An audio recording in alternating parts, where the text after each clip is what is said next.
Hello YouTube, this is Reverend Evan Sackett of the Visual Circle Church, and today on this video the topic that I want to talk about is something that utterly pisses me off, and that is today's criminal justice system and its corrupt detectives and police officers.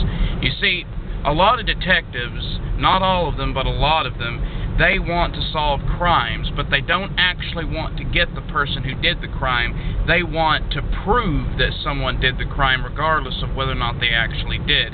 So they can take the case, wrap it up in a nice little closed folder and put it in the closed filing section of their records. And being a criminologist, I don't know if you knew that, but I have a degree in criminal justice, so I am a criminologist by trade, but being a criminologist myself, I believe in justice, and I believe in people who have committed murders and rape and hefty crimes being caught and punished for them.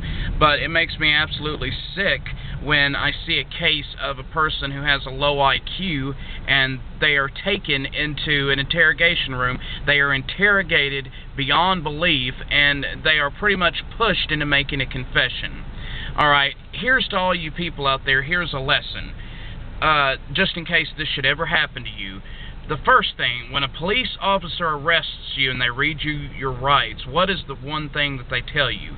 Anything you say can and will, notice, will be used against you in the court of law.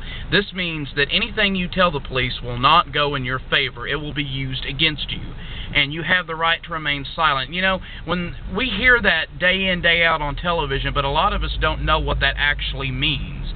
That does not mean keep your mouth shut. That means that you can stay silent if you want. You do not have to tell cops shit, and it's in your best interest to not do it. Because here's the thing.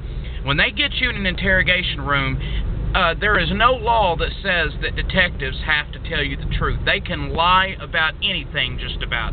The only thing that they can't lie about is they can't lie to you about what you're being charged with. They can't say you're being charged with first-degree murder when you're being charged with manslaughter or whatever. But the bottom line is they can lie about evidence. They can tell you that they have fingerprints, that you failed a polygraph test, that they have all this evidence against you. And, of course, anyone with any common sense is going to ask the question, well, if you've got all this evidence, then why the hell are you wanting me to confess? Because they're not there to help you. They're not there to help you get a lesser charge, and they make it seem like if you just tell them the truth, they're going to let you walk right out the door. Anybody who's stupid enough to believe this probably deserves whatever's coming to them. But the bottom line, if you get pulled into an interrogation room and they ask you any questions about anything, automatically say, I want to speak with a lawyer. Because anything that you tell them is going to be used against you, especially if you're being arrested.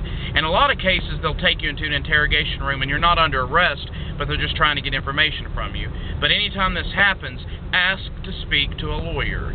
And at that point, they have to terminate the interview. They cannot continue it if you ask to speak with a lawyer. And if you're not under arrest, a lot of people don't know this, you can get up and walk right out of the interrogation. But unfortunately, a lot of people who do not have very high IQs have become the victims of these corrupt detectives who pull these poor people into their interrogation rooms and basically tell them, look, we know that you did this. We don't really care if you did it or not, but you are going to confess. If you just confess, we'll let you go home. That's all you got to do is say, yes, I did it, sign this piece of paper, and we'll let you go home. They sign the piece of paper, and they throw them in a jail cell and take them to court.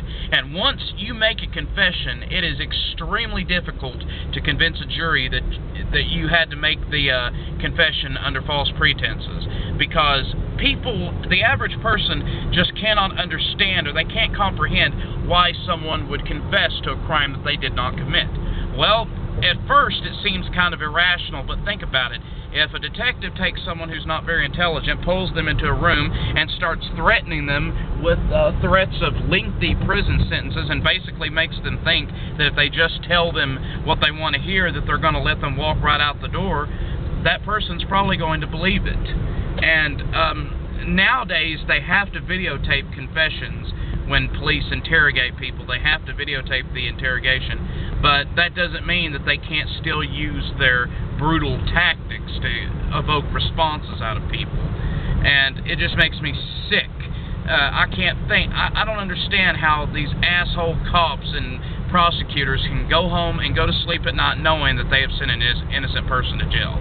They get whatever is coming to them, whatever it may be. So that's a little lesson in law that I wanted to teach you guys.